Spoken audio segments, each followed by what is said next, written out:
네, 사도신경으로 우리의 신앙을 고백하겠습니다. 나는 전능하신 아버지 하나님 천지의 창조주를 믿습니다. 나는 그의 유일하신 아들 우리 주 예수 그리스도를 믿습니다. 그는 성령으로 잉태되어 동정녀 마리아에게서 나시고 본디오 빌라도에게 고난을 받아 십자가에 못 박혀 죽으시고 장사된 지 사흘 만에 죽은 자 가운데서 다시 살아나셨으며 하늘에 오르시어 전능하신 아버지 하나님 우편에 앉아 계시다가 거기로부터 살아있는 자와 죽은 자를 심판하러 오십니다. 나는 성령을 믿으며 거룩한 공교회와 성도의 교제와 죄를 용서받는 것과 몸의 부활과 영생을 믿습니다. 아멘. 찬송가 425장 우리 같이 찬양하겠습니다. 찬송가 425장 주님의 뜻을 이루소서입니다.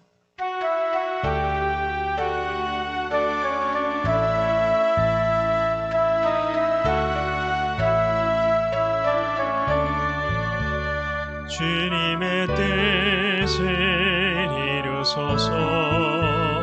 고요한 중에 기다리니 진흙과 같은 날 빚으사 주님의 형상 만드소서. 주님의 뜻을 이루소서. 주님 발 앞에 엎드리니 나의 맘속을 살피시사 눈보다 희게 하옵소서. 주님의 뜻을 이루소서. 병들어 몸이 피곤할 때 권능의 손을 내게 펴사 강건케 하여 주옵소서. 주님의 뜻을 이루소서. 온전히 나를 주장하사 주님과 함께 동행함을 만민이 알게 하옵소서. 아멘. 찬송가 549장 한 장 더 찬양하겠습니다. 549장입니다.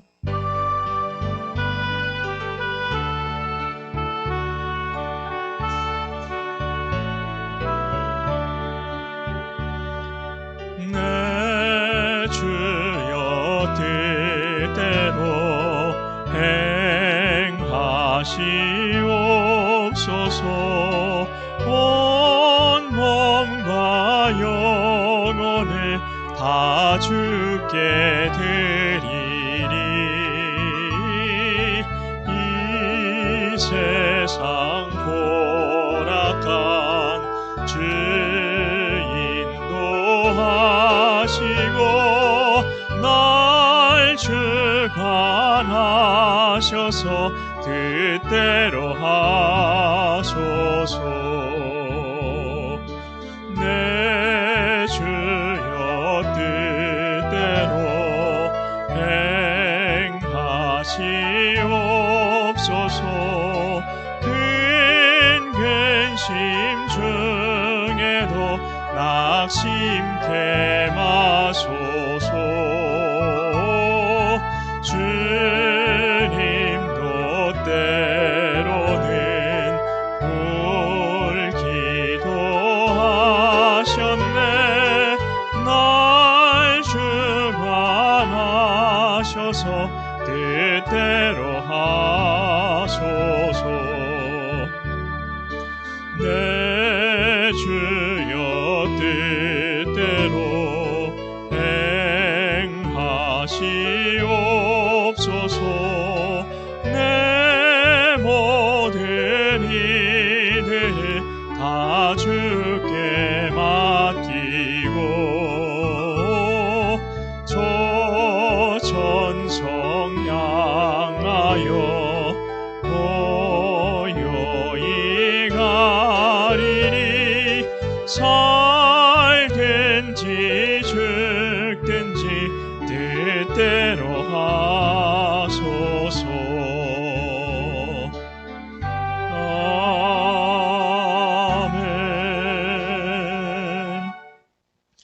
이 시간 우리 333 기도 드리도록 하겠습니다.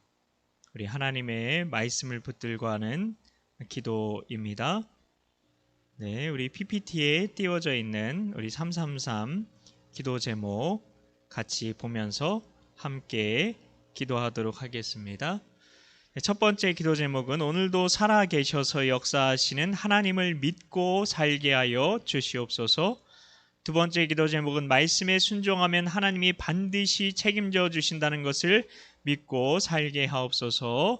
세 번째 기도 제목은 그렇게 아니하실지라도의 하나님까지도 믿고 말씀의 원칙이 분명한 삶을 살게 하여 주시옵소서. 이 시간 주님의 이름 한번 간절히 부르짖고 간구하며 나아갑니다. 주여, 하나님 감사합니다. 하나님 오늘도 살아계셔서 역사하시는 그 하나님, 살아계신 하나님을 진정 믿게 하여 주시옵소서. 하나님 우리 입술로만 믿는 것이 아니라 우리의 중심으로 하나님을 믿게 하여 주시옵소서. 하나님은 살아계신 하나님입니다. 하나님 성령으로 말미암아 믿어지게 하여 주셔서 우리가 그 하나님 진정으로 믿고 살게 하여 주시옵소서. 하나님, 우리가 하나님 말씀에 순종할 때에 하나님 말씀에 순종하면 하나님께서 반드시 책임져 주신다는 것을, 하나님이 살아계시기에, 하나님이 살아계신 하나님이시기에 반드시 책임져 주신다는 것을 믿게 하여 주시옵소서. 하나님 그런 믿음으로 살아갈 수 있도록 우리의 믿음을 붙들어 주시옵소서. 하나님 말씀에 순종할 때에 하나님이 살아계시기에 하나님은 반드시 약속하신 것을 이루어 주시기에 하나님은 우리의 삶을 붙들고 책임져 주시는 하나님이시기에 하나님 우리가 하나님 말씀에 순종하기로 다짐하게 하여 주시옵소서. 결단하게 하여 주시옵소서. 하나님 그런데 우리가 하나님 말씀에 순종하며 산다 할지라도 하나님 우리가 원하는 축복, 원하는 은혜가 주어지지 않는다 할지라도 그리 아니하실지라도의 그 하나님까지도 우리가 믿고 말씀의 원칙 위에 굳게 서서 주의 약속하신 말씀 위에 굳게 서서 하나님을 더욱더 신뢰하며, 그럼에도 불구하고 하나님은 언제나 오르십니다. 이 믿음의 고백 분명히 드리며 살아갈 수 있는 우리의 신앙 될 수 있도록, 우리의 성도로서의 삶이 될 수 있도록 하나님 인도하여 주시옵소서. 믿고 감사드리며 예수님의 이름으로 기도드리옵나이다. 아멘. 네, 오늘 하나님께서 주시는 말씀은 열왕기상 8장 12절부터 21절까지의 말씀입니다. 열왕기상 8장 12절부터 21절까지의 말씀입니다.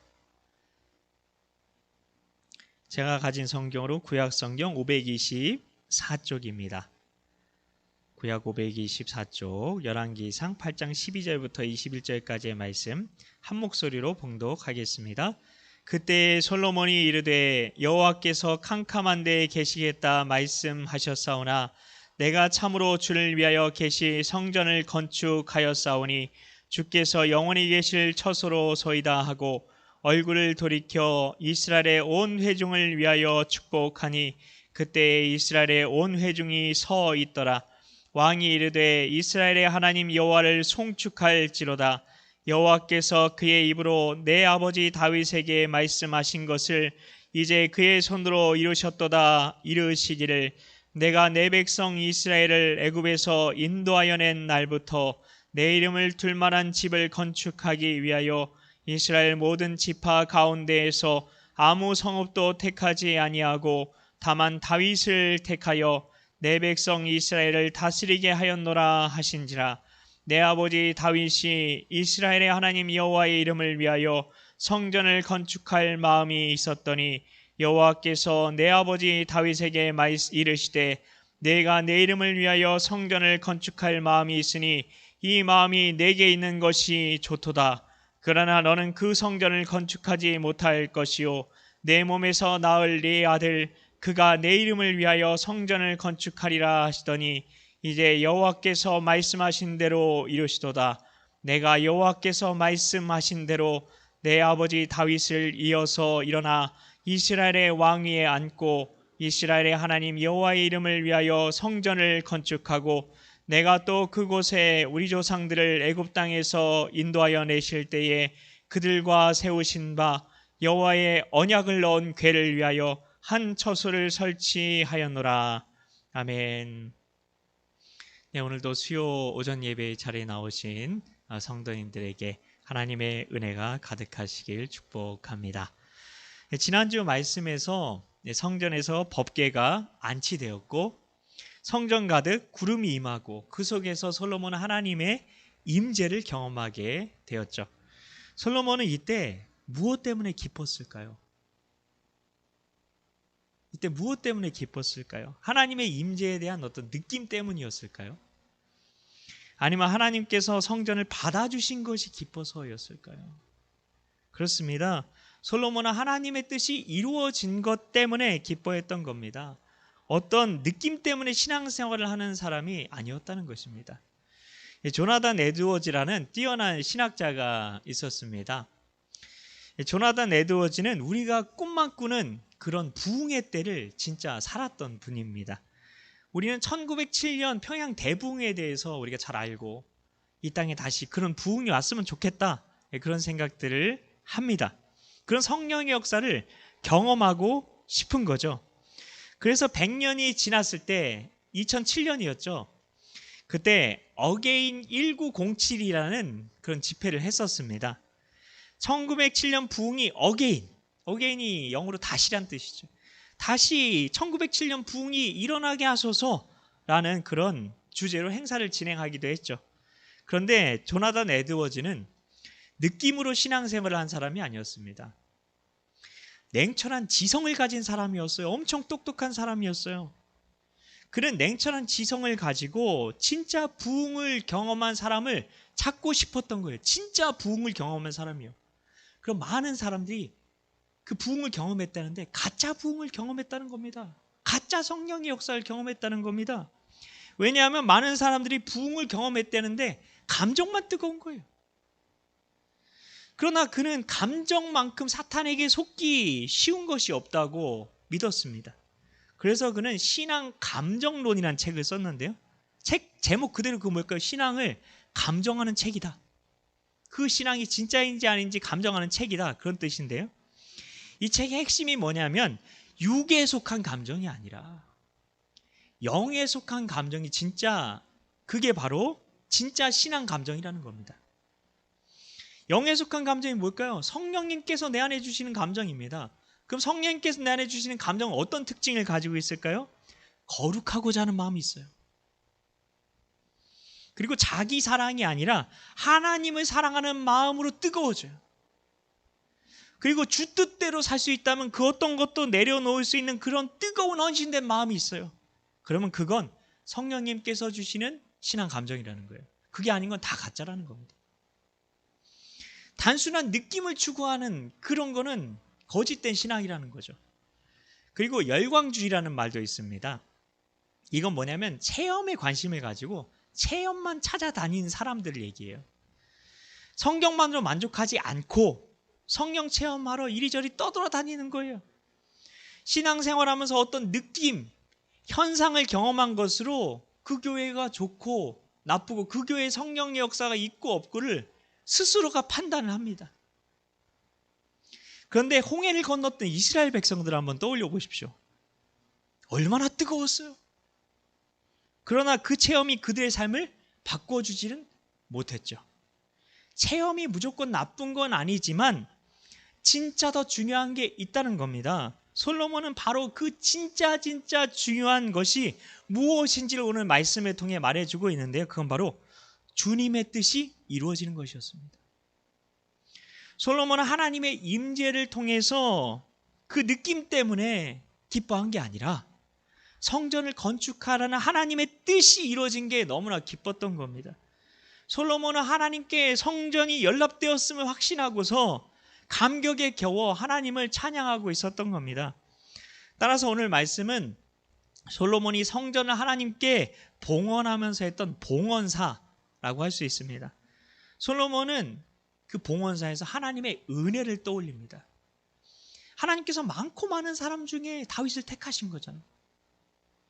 그래서 이스라엘의 왕이 되게 해주셨어요. 그리고 다윗에게 얼마나 또 많은 아들이 있었나요? 근데 그 중에 솔로몬 자신을 왕으로 삼아주셨어요. 그리고 하나님의 성전을 건축하는 영광스러운 일을 맡기시고 끝마치게 해주신 것에 대해 솔로몬은 하나님께 영광을 돌렸던 겁니다. 그런데 솔로몬은 이 봉헌사를 하면서 아주 중요한 이야기를 하는데요. 인간의 역사를 주장하시는 하나님에 대한 신앙 고백을 드리고 있습니다. 한 사람을 통해 하나님의 뜻을 이루기 위해 어떤 정해진 시간을 정하시고 장소를 선택하시는 하나님의 은혜를 고백하는 겁니다. 사실 이 같은 하나님의 은혜는 인간의 머리로는 도저히 이해할 수 없는 겁니다. 정말 이게 깨달아지면 이 찬양이 나와야 되죠. 왜 날 사랑하나, 왜 날 사랑하나, 왜 주님 갈보리 가야 했나, 왜 날 사랑하나. 이 고백이 나와야 되는 거죠. 은혜를 깨달은 사람. 솔로몬은 성전 건축이라는 하나님의 뜻이 어떻게 자신을 통해 이루어졌는지에 대한 감격이 차올랐던 겁니다. 물론 하나님은 성전에, 그런 사람의 손으로 만든 건물로 된 성전에 계시지 않죠. 왜냐하면 온 우주보다 크신 하나님이니까. 근데 그 말씀을 보십시오. 거기 보면 18절에 보면, 오늘 본문 18절에 보면은 다윗에게 성전을 건축할 마음이 있었던 게 하나님 마음이 어떻다고요? 좋았다. 하나님이 좋으셨대요. 하나님의 뜻을 이루어드린 거죠. 정말 나 같은 죄인 살리신 그 은혜 놀라워. 나 같은 죄인이 어떻게 택함을 받아서 하나님의 뜻을 이룰 수 있었을까? 그 뜨거운 마음이 솔로몬을 사로잡았던 겁니다. 왜라는 물음으로도 다 설명이 되지 않고, 때로는 아무리 이해하려고 해도 이해되지 않는 게 하나님의 뜻입니다. 이것을 우리는 섭리라고 부릅니다. 우리는 섭리에 대해서 고백할 수 있어야 합니다. 그렇지 않으면 우리 인생에는 우리를 실족하게 만드는 많은 덫과 같은 것들이 도처에 널려있기 때문입니다. 얼마든지 덫에 걸릴 수가 있어요. 솔로몬은 성도들이 자신들의 삶 속에 내 머리로는 이해할 수 없는 아주 깊고도 아주 오묘한, 하지만 보이지 않아요. 보이지 않는 하나님의 손이 일하고 계심을 깨닫기를, 성도들이 깨닫기를 원하고 있었던 겁니다. 우리는 이러한 하나님의 섭리를 이렇게 생각하기도 해요. 어차피 다 하나님 뜻대로 되는 거지. 어차피 다 하나님 뜻대로 될 거 아니야. 하나님의 뜻을 내가 거스를 수 없는 운명처럼 생각하는 겁니다. 근데 인간의 선택이 아주 중요합니다. 왜냐하면 선택이 없으면 복과 저주 없는 거죠. 하나님의 칭찬도 없는 거죠. 한 게 없으니까. 그리고 심지어 하나님의 책망도 없겠죠. 그리고 심지어 심판도 없습니다. 심판도 없어요. 선택이 없습니다. 어떤 사람들은 다 하나님 마음대로 하는 거니까 모든 책임이 다 하나님께 있지 않느냐, 그렇게 물어봅니다. 따집니다. 그래서 아담과 하와가 선악과 따먹은 거 하나님이 다 알았다며요. 그거 하나님 책임이죠. 그리고 천사장이 사탄이 될 거 하나님이 다 알았다며요. 그러니까 사탄 만든 것도 하나님 아닙니까? 라고 말하는 사람도 있습니다. 그러나 성경은 분명 사람들에게 선택하라고 말씀합니다. 선택하라고요. 우리 인생 앞에 좁은 문이 있고 넓은 문이 있는데, 너희는 좁은 문으로 들어가라, 해답지까지 알려주셨어요. 어떤 걸 선택하면 될지까지 다 알려주셨어요. 하나님 말씀에 순종하면 축복이고, 불순종하면 네가 받은 은혜 마귀에게 다 빼앗기게 될 것이라고 말씀하셨어요. 결국 우리의 선택이라는 겁니다. 인간은 자기의 의지에 따라서 선택하며 살아갑니다. 그리고 자신의 인생에 대해서 그렇기 때문에 책임을 져야 합니다. 그렇게 하나님께서 만드신 겁니다.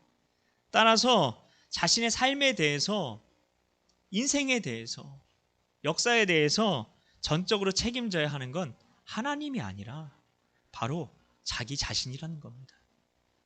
우리가 죄짓기로 선택한 거죠. 하나님이 죄지으라고 했나요? 인간이 타락한 책임을 하나님에게로 돌릴 수가 없다는 겁니다. 그러면 섭리를 우리는 어떻게 받아들이면 좋을까요? 제가 드린 질문을 한번 생각해 보십시오. 제가 섭리를 어떻게 이해하면 좋을까요? 라는 질문을 드렸나요? 아니면 섭리를 어떻게 받아들이면 좋을까요? 라는 질문을 드렸나요? 그렇습니다. 섭리를 어떻게 받아들이면 좋을까요? 라는 질문을 드렸습니다. 섭리는 이해하는 게 아닙니다. 받아들이는 겁니다. 내가 이해되든 이해되지 않든 하나님의 섭리가 있음을 믿으십니까? 내 삶 가운데요. 내가 이해되지 않아도 하나님은 섭리하십니다. 하나님의 섭리 앞에서 내 머리에 한계를 체험해야 합니다. 우리는 솔로몬처럼 하나님의 섭리 앞에서 자신의 지혜의 한계를 고백할 수 있어야 합니다. 근데 솔로몬이 자기의 지혜의 한계를 고백했잖아요. 근데 솔로몬이 받았던 지혜가 어떤 지혜였죠? 열왕기상 3장 12절엔 이렇게 되어 있습니다. 내 앞에도 그런 자가 없었고 내 뒤에도 그런 자가 없을 전무후무한 지혜였습니다. 최고의 지혜자였어요. 그런 지혜자였던 솔로몬이 고백한 것이 바로 섭리였습니다. 나도 다 이해하지 못해요. 나도 다 알지 못해요. 이 세상 어느 누구도 솔로몬의 지혜에 따라올 수 없었습니다. 그런데 솔로몬은 그렇게 자기를 높이는 대신에 하나님의 섭리 앞에서 자신의 한계를 보기 시작한 겁니다. 하나님의 섭리를 볼 수 있는 눈을 가진 사람이 하는 게 있어요. 내가 그걸 하고 있는지 한번 적용을 해봤으면 좋겠습니다. 그건 뭐냐면 이해되지 않아도 하나님께 자신의 삶을 맡기기 시작한다는 겁니다. 시편 37편 5절에서 뭐라고 얘기합니까? 내 길을 여호와께 맡기라. 그럼 어떻게 하신다고요? 그를 의지하면 그가 이루시고라고 되어 있어요. 자신의 삶을 하나님께 맡기는 게 하나님을 의지하는 거고, 그럴 때 하나님이 반드시 이루어 주신다는 겁니다. 섭리는 요리라고 할 수 있어요. 우리가 요리하는 거. 하나님께서 요리사이시고 하나님께서 우리 삶의 모든 고난과 어려움, 심지어 실패, 상처, 패배, 수치까지도 다 재료로 삼으셔서 섭리라는 요리를 만드신다는 겁니다. 그러므로 성도의 입술에서 떠나지 말아야 할 믿음의 고백이 있는데요. 함께 따라해 보시겠어요? 하나님께서는 언제나 옳으십니다. 다시 한번 따라해 보시겠어요? 하나님께서는 언제나 옳으십니다. 내 삶에서 도저히 이해되지 않는 상황에 대해서 이렇게 고백하는 겁니다. 하나님께서는 언제나 옳으십니다. 내 삶의 모든 상황에 대해서 이 고백을 드려보는 겁니다. 그저 우리들은 하나님께서 하나님의 선하신 뜻을 다 온전히 이루시고야 만다는 것을 믿고 말하는 겁니다. 예수님을 경험하는 삶이라는 책에서 헨리 브레커비는 이런 말을 합니다. 왜 하나님이 나에게 고난을 주십니까? 라고 하나님께 묻기 전에 적어도 3가지를 믿어야 된대요. 첫 번째가 뭐냐면 하나님은 우리보다 더 많이 하신다. 믿으십니까? 두 번째는 하나님이 하시는 일은 언제나 옳다. 믿으십니까? 세 번째는 우리 하나님은 우리가 몰라서는 안 되는 일이 무엇인지 분명히 알고 계신다. 믿으십니까? 다시 한번 말씀드릴게요. 첫 번째, 하나님은 우리보다 더 많이 알고 계신다. 두 번째는 하나님이 하시는 일은 언제나 옳다. 세 번째, 우리 하나님은 우리가 몰라서 안 되는 일이 무엇인지 분명히 알고 계신다. 이 말씀을 한마디로 줄이면 뭘까요? 하나님은 언제나 옳으십니다. 지금으로선 도저히 이해가 되지 않는 어려움이 찾아올 수도 있어요. 목사님께서 주일에 설교하신 것처럼 우리가 하나님 말씀에 순종해도 그 결말이 내가 원하는 결말이 아니라 순교로 끝날 수도 있죠. 그리고 심지어 망할 수도 있어요. 개척교회 목사님들 막 아골골짝 빈들에도 복음 들고 찾아가서 정말 성도들 아무도 없는데 그곳 가운데 가서 개척하는 거예요. 믿음 없어서 그럴까요? 근데 성도는 거기 사는 마을 사람들이 얼마 안 되니까 다 떠났으니까 성도는 당연히 얼마 안 되죠. 그래서 힘들게 살아요. 그게 저주받은 겁니까? 그게 우리 축복인 거죠. 우린 축복에 대한 관점이 바뀌어야 됩니다. 축복은 하나님의 섭리가 내게 이루어지는 겁니다. 그럼에도 불구하고 어떤 상황 속에서도 하나님은 언제나 오르십니다라고 고백할 수 있는 그 믿음의 삶을 충만하게 살아가는 게, 그게 바로 이미 축복을 받은 삶이라는 겁니다. 그래서 내 삶 가운데 내 잘 믿어도 어려움 찾아올 수 있어요. 보세요, 예레미야 얼마나 어려움 겪었습니까? 바울 얼마나 어려움 겪었습니까? 다윗도 얼마나 어려움 겪었습니까? 다 믿음의 사람들이었죠. 그리고 실패로 낙심할 수도 있어요. 상처 때문에 주저앉을 수도 있어요. 요셉 얼마나 상처 때문에 가슴앓이에 있습니까? 하나님은 근데 그럼에도 불구하고 하나님은 언제나 오르시다. 이것을 기억하라는 겁니다. 다른 거 다 기억 못 하셔도 돼요. 이것만 기억하시면 돼요, 오늘. 그리고는 하나님은 지금 내가 보는 것보다 훨씬 크고 아름다운 그림을 그리고 계시다는 것, 그리고 만약 내가 지금 몰라서 우리가 힘든 거잖아. 앞일이 어떻게 될지, 어떻게 해결이 될지, 그 내가 왜 고난을 당해야 되나, 왜 때문에 힘든 겁니다. 근데 하나님이 내가 꼭 알아야 될 일이 있다면 하나님은 분명히 그걸 알려주실 것이라는 사실을 믿는 거예요. 그리고 왜라는 질문 대신에 하나님은 언제나 옳으십니다라고 고백하는 겁니다. 이런 믿음을 가지고 있었던 사람을 우리는 기억합니다. 빙점의 작가로 유명한 미우라 아야코입니다. 그녀가 굉장한 신앙인이었어요. 근데 그녀가 어떻게 되냐면 암이 걸렸어요. 암으로 고통 가운데 있으면서 하나님께 이렇게 기도했다고 합니다. 우리가 이런 기도를 본받았으면 좋겠어요. 하나님, 당신이 하시는 일은 언제나 옳습니다. 이거 미우라 아야코가 드렸던 고백이에요. 이 고백이. 왜냐하면 당신은 나보다 나를 더 잘 아시고 나보다 더 나를 사랑하시기 때문입니다. 호수 한복판에서 제자들이 예수님과 함께 배를 타고 가다가 처음엔 즐겁게 출발했겠죠. 뭐 나들이 가듯이. 갈릴리 호수 성지순례는 못 가봤지만 되게 좋다고 하더라고요. 근데 거기 배를 타고 가다가 나들이 하듯이, 근데 갑자기 풍랑이 찾아왔죠. 그래서 죽게 된 이야기를 다 기억하실 겁니다. 그때 예수님 뭘 하고 계셨죠? 조심히 계셨죠? 네, 풍랑이 이는 배 안에서 주무셨어요. 그러면 제자들이 호들갑던 건가요? 네? 괜히 뭐 죽을 일도 아닌데 그냥 괜히 지레 겁먹고 그렇게 한 건가요? 근데 그 배에 타고 있었던 사람이 누구였죠? 베드로, 안드레, 야고보, 요한. 그들이 뭐 하던 사람이었어요? 갈릴리에서 어부였어요. 갈릴리 호수를 그 사람들보다 잘하는 사람이 없었어요. 근데 이런 풍랑을 맞아본 적이 없는 거죠. 진짜 죽게 된 거예요. 그들이 생각하기에. 그들조차 풍랑 속에서 배를 제대로 몰 수가 없겠는 거예요. 정말 죽겠는 겁니다. 우리가 경험하는 그런 정말 고난 가운데 정말 죽겠잖아요. 어려운 가운데 정말 죽겠잖아요. 상처 때문에 정말 죽겠잖아요. 실패 때문에 정말 죽겠잖아요. 절망 때문에 죽겠잖아요. 낙심 때문에 정말 죽겠잖아요. 우울함 때문에 죽겠잖아요. 그런데 그때 제자들이 주무시는 예수님을 깨우며 했던 말이 무엇이었습니까? 마가복음 4장 38절. 우리가 했던 말과 똑같은 말을 합니다. 선생이여, 우리가 죽게 된 것을 돌보지 아니하시나이까. 왜 두려워했죠? 예수님을 선생이라고 불렀습니다. 우리가 어쩌면 하나님 왜 저에게 이런 고난을 주십니까? 라고 하나님께 할 때 우리는 어쩌면 하나님이라고 입으로는 부르지만 어쩌면 선생님 정도로 하나님을 부르고 있는 거랑 똑같은 겁니다. 진짜 믿으면 그렇게 안 할 테니까요. 그 풍랑은 제자들 생각처럼 제자들 죽게 만들려고 부는 풍랑이었나요? 아니죠. 예수님이 타고 있는데. 그럼 왜 그런 풍랑이 불게 하셨을까요? 왜 하나님께서 이런 일을 허락하셨을까요? 하나님의 뜻을 이루기 위해서. 하나님의 뜻을 이루기 위해서라는 겁니다. 잠에서 깨어 일어나신 예수님께서는 어떻게 하셨습니까? 말씀 한마디로 풍랑이 이는 갈릴리 호수를 잠잠하게 한순간에 만들어 버리셨습니다. 이 사건이 없었으면 어떨까요? 이 사건이 없었으면 성경에 예수님께서 풍랑을 잔잔하게 하시는 말씀이 기록될 수 있었던 건 이 사건이 있었기 때문입니다.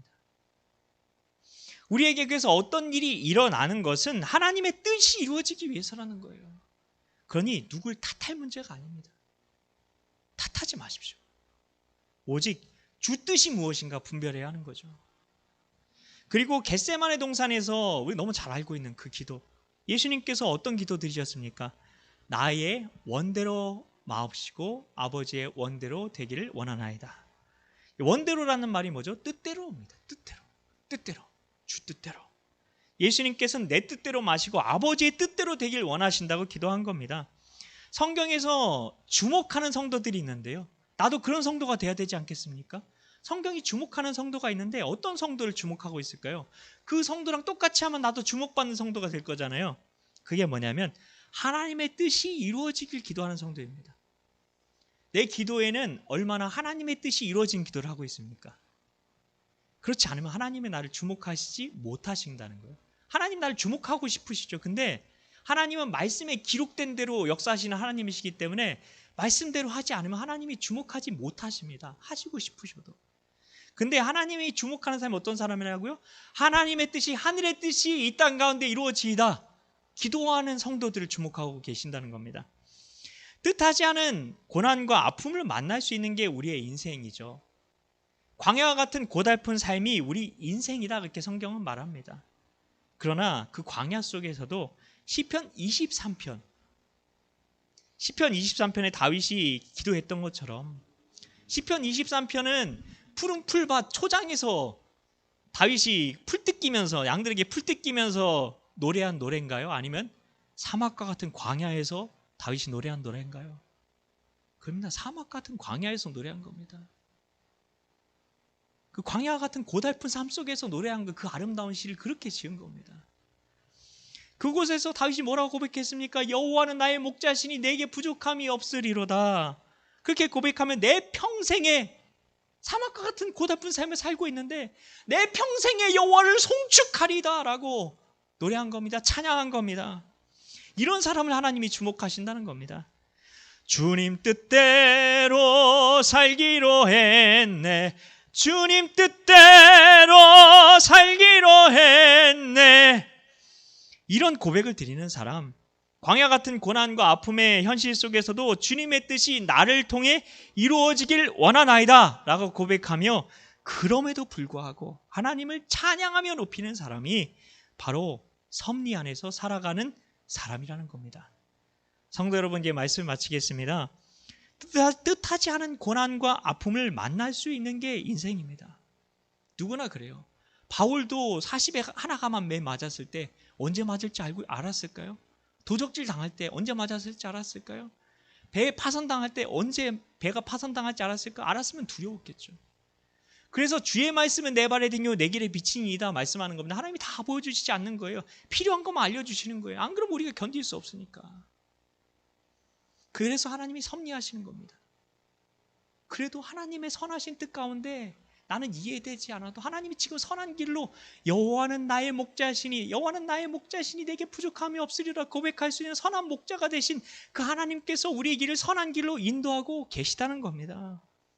그런 하나님의 섭리를 바라보는 눈을 갖는 사람은 뭐라고 고백한다고요? 하나님은 언제나 옳으십니다. 이 고백을 가지고 인생을 살아가는 겁니다. 견뎌가는 겁니다. 버텨가는 겁니다. 주님 뜻대로 살기로 했네. 주님 뜻대로 살기로 했네. 주 뜻에서 결코 돌아서지 않겠네. 이 찬양을 삶을 통해 노래하는 인생을 살아가는 겁니다. 그 미우라 아야꽃처럼요. 광야 같은 고난과 아픔의 현실 속에서도 주님의 뜻이 나를 통해 이루어지길 원하나이다 고백하며, 그럼에도 불구하고 하나님을 찬양하며 높이는 삶을 살아가십시오. 그럴 때 하나님께서 주신 하나님의 축복과 은혜가 우리 삶 가운데 가득가득 부어지게 될 줄 믿습니다. 우리 같이 내 주여 뜻대로 같이 찬양하겠습니다.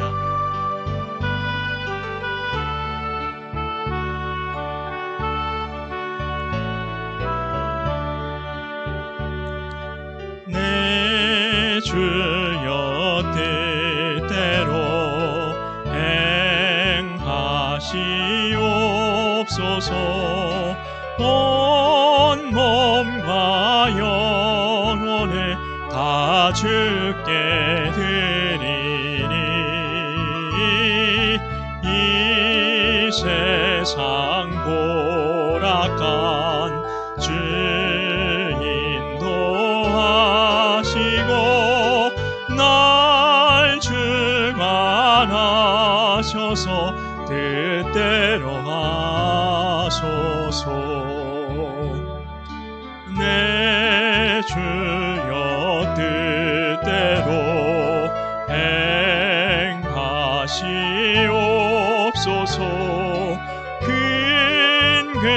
근심 중에도 낙심케 마소서. 주님도 때로는 울기도 하셨네. 날 주관하셔서 뜻대로 하소서. 내 주여 뜻대로 행하시옵소서. 내 모든 이들을 다 주께 맡기고 저 천성 향하여 고요히 가리니 살든지 죽든지 뜻대로 하소서.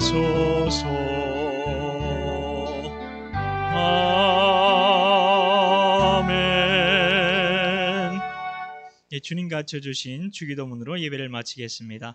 하늘에 계신 우리 아버지, 아버지의 이름을 거룩하게 하시며 아버지의 나라가 오게 하시며 아버지의 뜻이 하늘에서와 같이 땅에서도 이루어지게 하소서.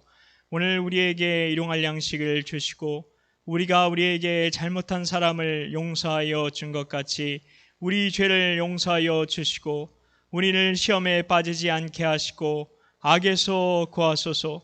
나라와 권능과 영광이 영원히 아버지의 것입니다. 아멘. 예배를 마쳤습니다. 감사합니다.